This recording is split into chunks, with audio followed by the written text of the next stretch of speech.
Marahil kayo nagtataka dahil napakaikli yung pananalita ko noong nakaraan. Aking pinutol yung part 2. Yung snippet 2. Upang magkaroon kayo ng benefit of doubt. Mahirap kasi yung isusubo na lang lahat sa inyo. Lalo na't nag-iisa lang ako nakikipaglaban. Para wag kayong, kasi yung mga ganyang pag-uugali parang kitiyan na pag dumating yung inahin o yung ama na may dalang uod, nganga na lang yung kiti, isusubo na lang sa kanila. Kasi kung ganyan, hindi kayo mag-iisip, madali kayong mabudol niyan madali kayong maniwala. Doon sa mga sinasabi ng kalaban. Palibasa, ang mga Marcos maraming troll na bayaran, mga vlogger, mga media. At kung paulit-ulit na sinasabi yan, ay bandang huli, yun na ang paniniwalaan nyo. Kaya gusto ko, yung kayo mismo ang mag-isip naman para hindi kayo mabudol.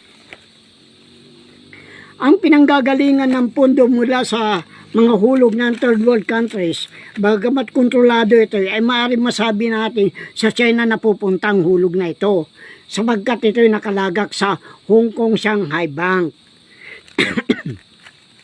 Ang pinanggagalingan naman ng pondo ng IMF mula naman sa hulog ng mga developing countries. Ngunit ang G40 sa makatwid, yung mga developed na bansa, ay hindi sila nagbabayad ng interest.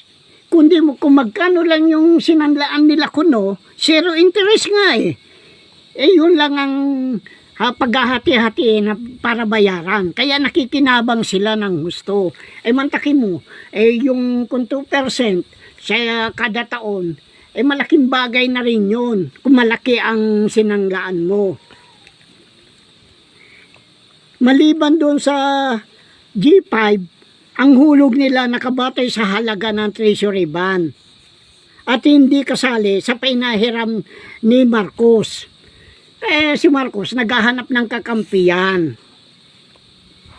Kung ganun, ang hulog ng G40 ay napapasa 1 MDB na ang daloy ng pananalapi dadaan sa MAS-GSR.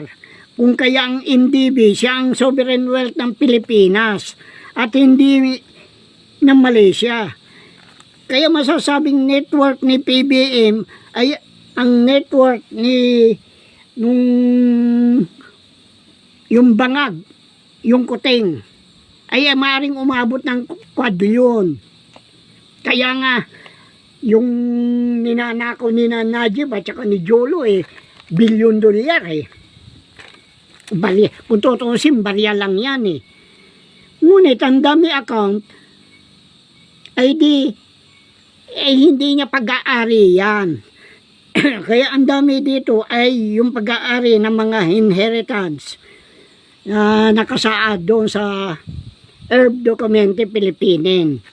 At yan, dahil yung umbrella na yan, yung bedboard na yan, yan ang gagamitin sa kanyan ay itong bedboard, ito yung kwan dito, yung sa One Malaysian Investment Fund. Pero yung Divine Wealth for Humanity, dahil babae yung kwan na yan, ang kwan dyan, yung si Irene. Dahil babae si kwan si Diana kailangan babae din yung kwan. Kaya liniligaw tayo. At nakabatay ang Divine Wealth ay nakabatay sa gold edition at saka silver edition. Ngunit ang gold edition ay siya nakalagak sa UBS. Kaya nga pinalitan ni Marcos ang Central Bank of the Philippines ng Philippine National Bank upang maigalaw niya ang mga gold edition doon. May alis niya.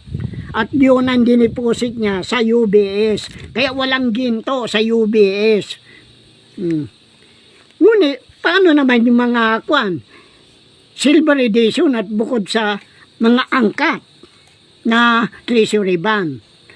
Yan, kung pag-aaralan ninyo, matutumbok natin yan.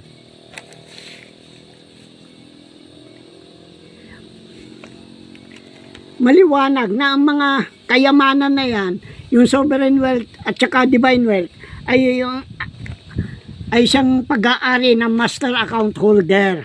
At ang kanyang account ay 7257.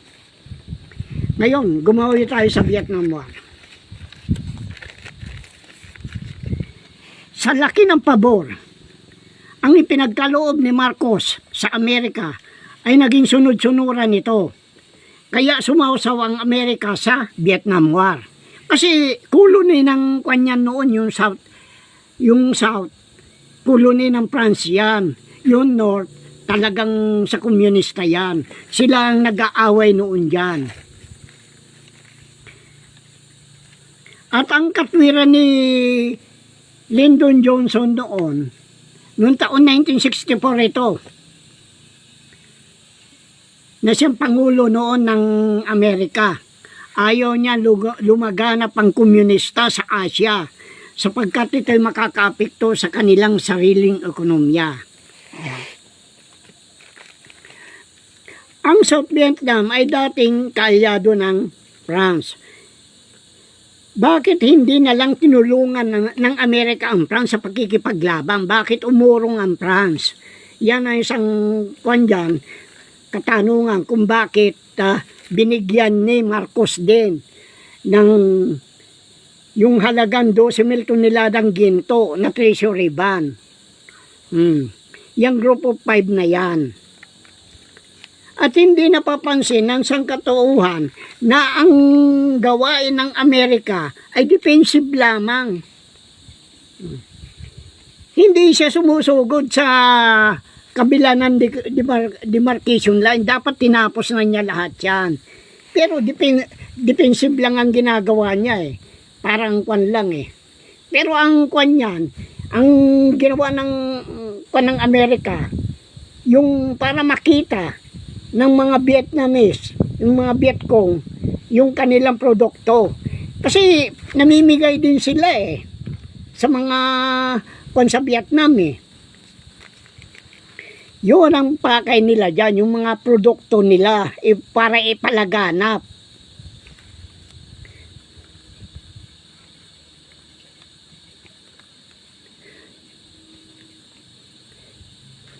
Kaya nga, ang nakakapagtaka dyan, isang superpower, matatalo lang ng mga Vietcong. Pagpalagay mo, katulad din sa mga Vietnam War noon, na tumulong din ng China. Kaya sumuko ang superpower sa pipitsuging kalaban. Makabago ang mga armas nila. Kaya yan, senaryo lang yan. May kinalaman kaya si Chua Kylie na sinasabi nilang ang codename niya ay TBM. Sapagkat may mga secret lang si Marcos sa mga Vietcong. Kaya hindi dinamay ang mga Pilipkag. Napatunayan yan ng gobyerno ng South Vietnam. Ang pagpapadala ng Pilkag sa Vietnam ay may kapalit na foreign aid. Pero wala nababalita kung magkano yung ikinwan ng foreign aid ng Amerika. Pero yan, lahat yan ay para masabi na yung mga treasury na ipinalit ni Marcos doon, yun ang pinalabas nilang foreign aid. At yan, yung mga treasury bond na yan, hindi kasama sa budget ng Amerika. At ito, yung mga na yan, yung foreign aid na yan, ay inilagak nila doon sa PNB New York, na siya naging piggy bank ni Imelda. Kaya nung matalo ang nung matalo ang Vietnamese, doon lang tayo nagkaroon ng barko eh. Oh, nung panahon ni Marcos. Yan, upang tanggapin yung mga Vietnamese na yan. Yung mga yung mga nakasakay sa barko, yung naiwan, di bahala na sila sa buhay nila. Yan ang katwiran yan. Kaya yung na yan, nung tanggapin yung mga Vietnamese dito, bilang kapalit yan, ay mga mahigit na 20 yata na barko yun. Mga pinaglumaan. Oh.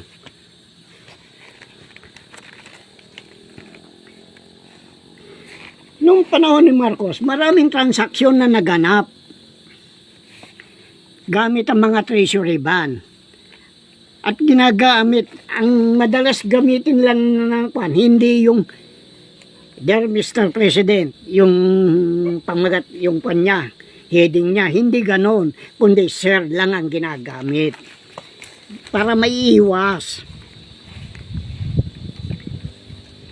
Noong 1978, may isang sulat mula kay Andres Hineto Jr. naka-address kay Marcos. Yan na nga yung sinabi niyang ginamit lang niya, sir. Ito ay sumasangguni sa isang kumpanyang PESCO na humihingi ng pabor sa kanila upang mapasa kanila yung mga proyektong hydroelectric plant doon sa Iligan, kung tawagin nila Agos. Sapagkat ang PESCO ay nirekomenda ng mga kaibigan nila doon sa Tokyo. At itong na ito, kasi nung matapos ang gera, ay nung makaupo na si Marcos, ginawa niyang si Benedicto, Roberto Benedicto, na ambassador sa Japan.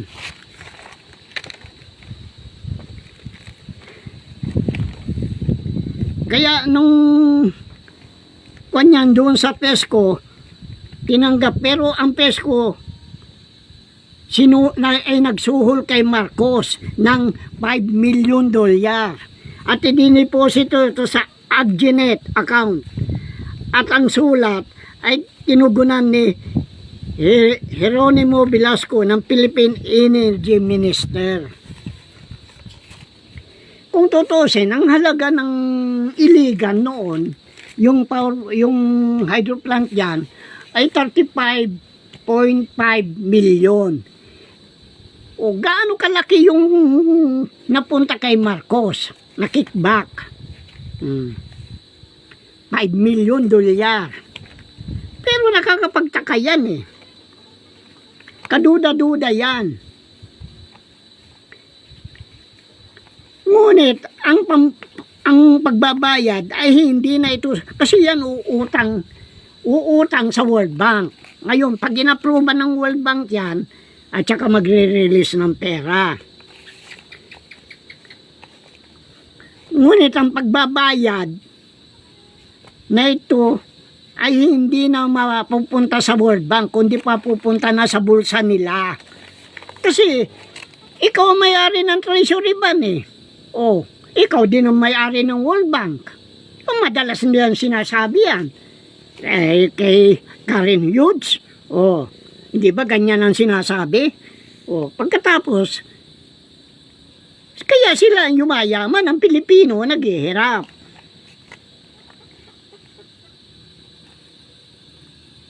Kaya, upang na ito, itutuloy na nila yung bayad na sa Aggenet account na nandoon sa Hong Kong yan. Yung, kung tawagin yata nila yan, yung pangalan ng na yan? Yung Wenlong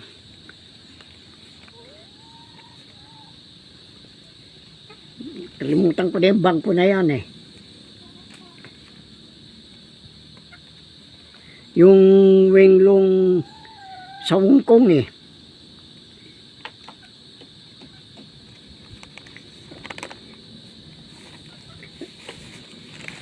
At ang mga kasabwat dito ay yung Sakay Industries at saka yung Toyo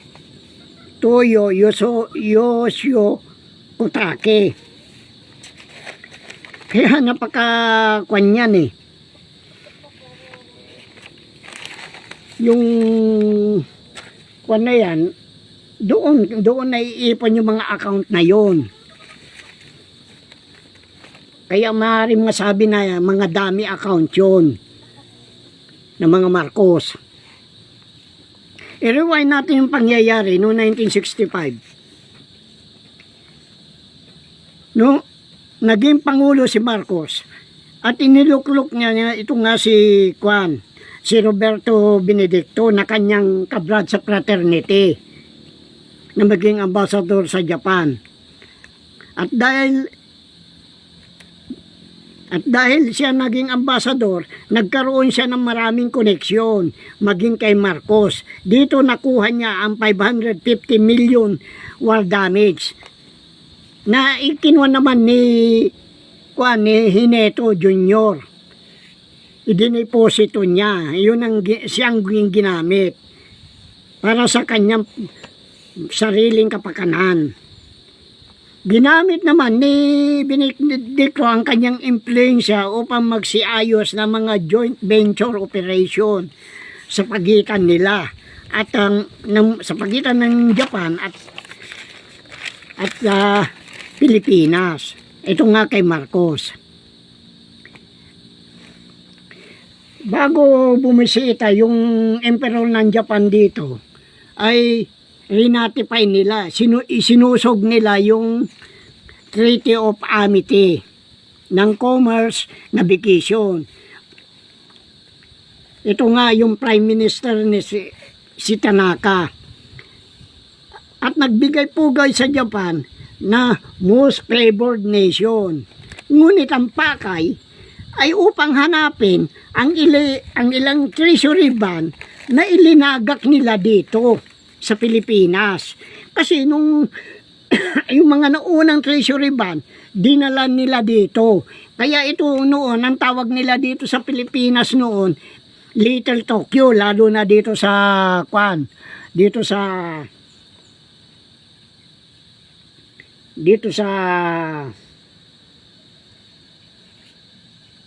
Luzon. Pero yan, hindi na nila makita dahil yung mga nagbaon niya maaari namatay na sa gera eh. Pero yan ang talagang hinahanap nila. Kaya, yung Toyo, ikaw ba naman isang kumpanya magsusuhol ka ng 213 milyon dolyar sa Argenet account. At ito nga yung pangalan ng kumpanya ng Hong Kong. Wenlong Bank Limited, Hong Kong. At may nakalakag doon na 800 million. At yung 350 million, grant type compensation yun. Maaaring magbayad-bayad pinsala pa yun. At yung 250 million ay yung commercial loan. Na kinuha ni na Benedicto. Pero saan napunta lahat yan? Ang daming pera bakit tumaas ang halaga ng dolyar? Kung kinuha lahat ni Marcos yan, ay baka yung 2 pesos to $1 magiging 1:1 na lang. Hindi, swapang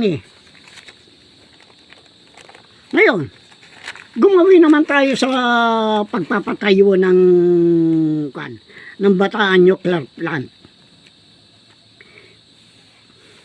Na kinumisyon niya itong itong Westinghouse upang magtayo ng dalawang nuclear reactor sa Bataan. Ito yung pinagpipilitan ng mga bugok, mga inutil, labubo na mga loyalista na kung hindi sana pinigilan ni Aquino yan, ay mababa ang bayarin sa kuryente. Tanga-tanga naman yung mga loyalista na yan eh. Kung ano lang marinig, hanggang doon na lang yan. Pero yung pagka-design niya, napakahalaga niyan. Hindi basta-basta ganyan ang pagtatayo ng mga nuclear reactor. Kaya sabi ko nga, yung mga loyalista na yan, mga tanga-tanga yan, yung mga vlogger, mga kwan na yan, na inaayunan nila yung kwan na yan, Bataan nuclear plant na yan. Oh, hindi ba totoo ang sinasabi ko? Mga bobo kayo. Kasi, bago ka magtayo dyan, magkakaroon ng ocular inspection yan. Titignan yung lugar. Oh, yung Bataan na yan, prone yan sa tectonic volcano yan. Pagkatapos, yan ay nasa kasama sa ring of fire yan. Di magkakaroon ng lindol. Oh. Yun ang mga dapat, yan ang iniiwasan ng mga nuclear, yung nagde-design ng nuclear reactor. Ngayon, kung magkaroon ng leakage yan, pananagutan ng Westinghouse yan, hindi luko-luko ang Westinghouse na magbabayad yan. Dahil yan, pinag-iingatan talaga nila yan. Dapat maitayo yan doon sa hindi aabutin ng lindol. Oh, ganyan katanga yung mga vlogger na yan, mga troll na yan, mga loyalista na yan. Kung ano lang narinig nila, yun na. Dahil pumapabor sa mga Marcos, mga tanga, bobo. Kaya yan, kung magkaroon ng leak yan, magkakaroon ng radioactive yan, magkakaroon ng chain reaction yan, doon sa ang kapaligiran yan. Kung magkaroon ng radioactive yan, magkakaroon ng pinsala ang mga lupa sa paligid niyan, yung kalikasan, at saka yung mga nakatira dyan. Ayun, pag naihangin yan, makakaapekto pa rin yan. At yung mga tanga-tanga ito, mga putang ng mga ito, akala nila ganun lang kadali ang kwan na yan. Yung mga radioactive na yan, pag nagkaroon ng leakage. Kasi may mga tubo yan. Pag lumindol yan at nagkontrahan yung dalawang tubo, yung pagkakawilding yan, huwag mong sabihin na hindi puputok yan. Ganyan, yan ang pagkaiwas-iwasan ng mga gumagawa ng mga nuclear reactor, gaya ng Westinghouse. Dahil pag nagkamali sila ng design yan, liable sila, pananagutan nila, lahat yan. Malaking damage ang babayaran nila. Dahil nga yan, napakakwan yan. Ang halaga ng kwan yan ang halaga ng 1 kilowatt niyan bali kwan yan isang megawatt ang halaga niyan halos $1 million yan oh. Dalawang reactor, 660 yan yung bawat isang reactor oh, di 1,260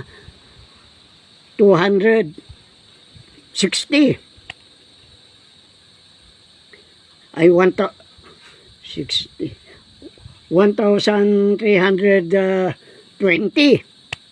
megawatts. Oh, pagkatapos milyon ang babayaran mo dyan sa 1 megawatt.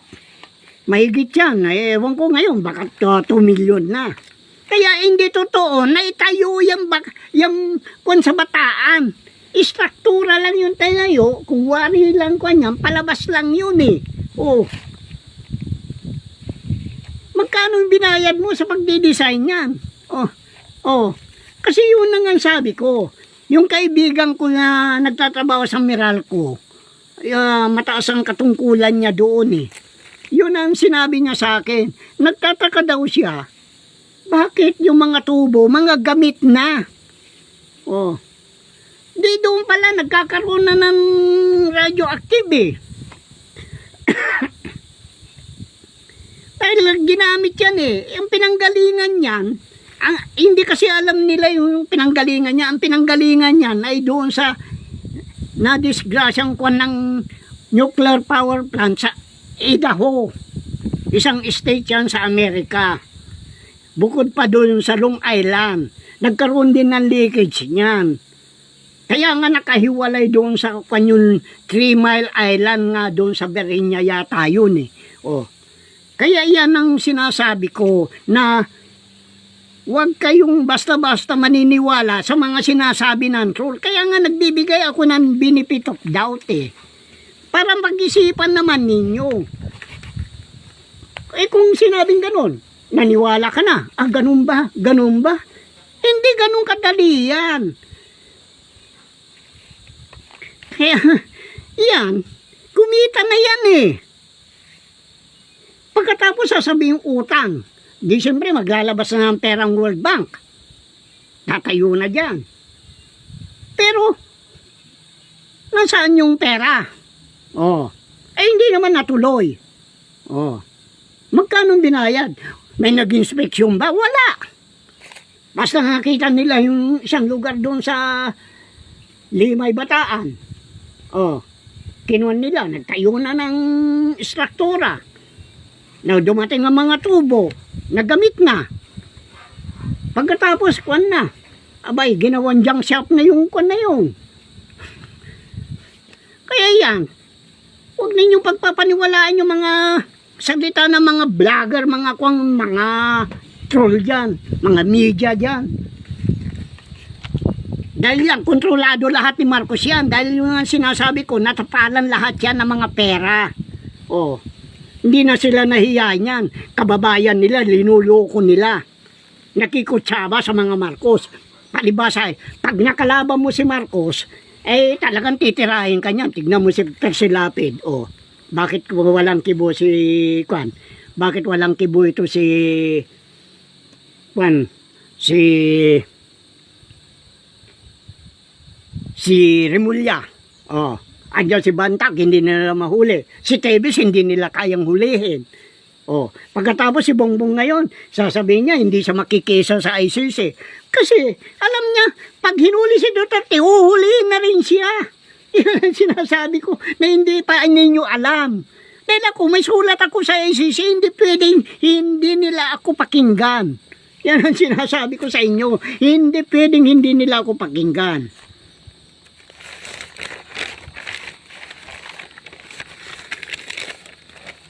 Kung wari lang yan uutang, pero yan pupunta na lahat sa pera nila. Yung mga account na yan. Kasi ang unang-una dyan, yung financial issue. Oh, kara-kara ka bang pautangin ng World Bank? Kasi titignan nila yung kwan dyan eh. Titignan nila yung finding ng Westinghouse tungkol doon sa lugar na yon, yung sinasabi kong ginawa nila na ocular inspection, kung anong kinalabasan noon, kung ito malilindol o magkakaroon ng pagguho ang mga lupa. Yan ang numero 1 nilang tinitignan. Kaya hindi basta-basta maglalabas ng pera din yung kwan na yan. Pero yan, ilinabas na nila yan kung wari lang yan, yung financial issue. Kaya napakahirap yung kinukuha nilang ganyan sa mga kababayan nila. At meron pa akong isang ikukan na napakahalaga, baka kwan na nga eh.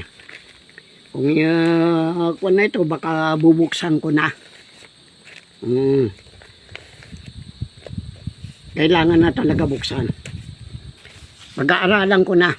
Kaya medyo madili-dili kung magsalita, kukuhan ko lang. Pero pag-aaralan ko na kung paano na itong mabubuksan na hindi pakikialaman na maputang inang magnanakaw na Marcos na yan. Yung mga magnanakaw ng politiko na yan. Halos lahat na namumuno dito sa Pilipinas ay puro mga magnanakaw. Mula sa Supreme Court, mga Congress, yung upper at lower, at yung executive, puro magnanakaw yan. Lahat ng nakakuan sa gobyerno, puro magnanakaw. Down to the level ng barangay kagawad. Puro magnanakaw yan. At natutuwa naman ako dahil doon sa Tabok, nag-uumpisa na rin silang auditin. Ang balita ko, 12 barangay na ang nagsasubmit ng kanilang kwan dyan, accountability. kung saan napunta yung mga pera na yan. Diyan sa norte na nagsimula na. Kaya natutuwa naman ako at kanyan. Pero pag nakakuan na tayo, kukuha pa ako ng maraming accountant para mapabilis yan. Hindi yung pura masyado mabagal yan, kuha na yan.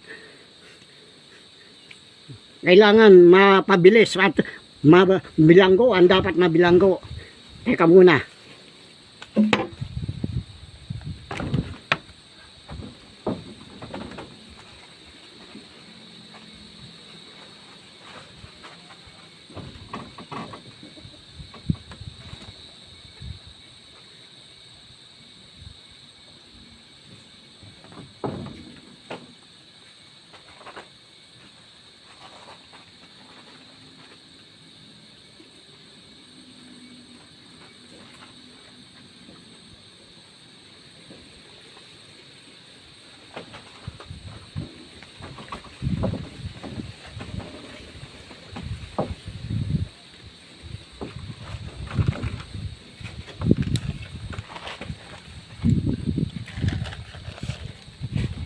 Ngayon, ito kasi si Amy. Si Amy na lang ang hindi nabibigyan ng account, pero ibubulgar ko na para malaman ninyo.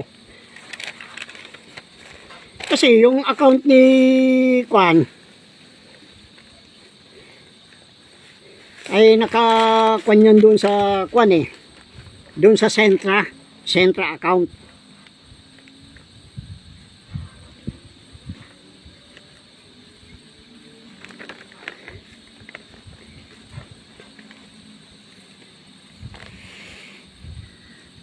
Talagang malaking kinita ni Marcos ito, yung pagkuka niya nung sa Kwan na yan doon sa World Bank, ay sa Kwan, yung pamumuno niya ng martial law.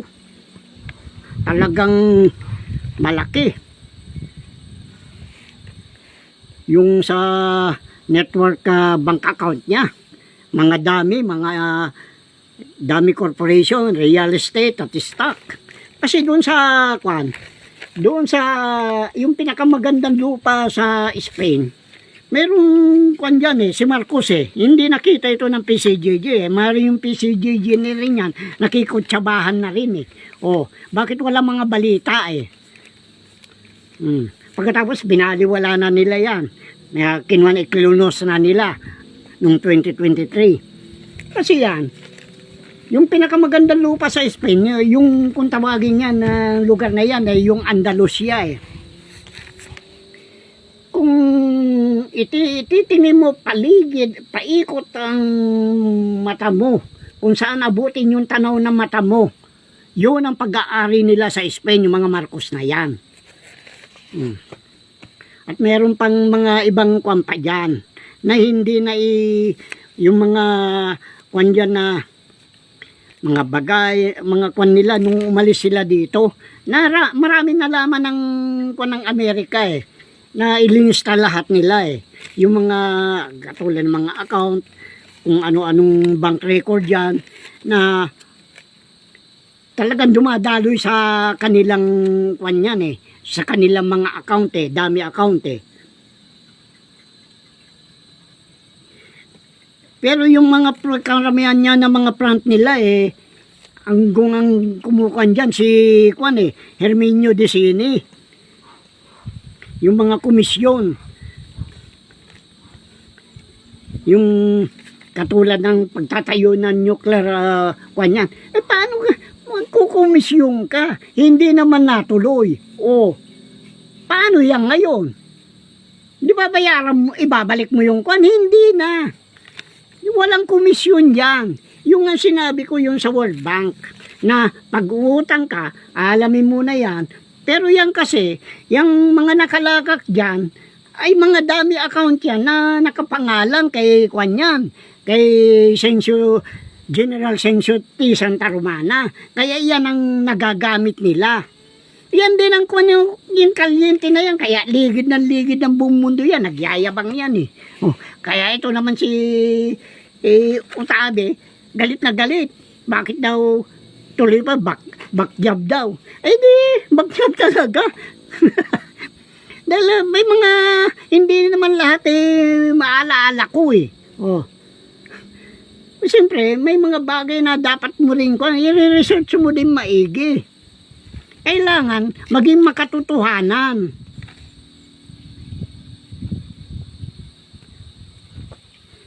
Marami yung kwan na yan, katulad nga yung sinasabi ko ng Petronas, Petromene, tsaka Petron. O, yung mga dami na mga kwan dito, katulad ni na Ramon Ang, si Pangilinan, yung mga yung Gokong Wei, marami yan dyan eh.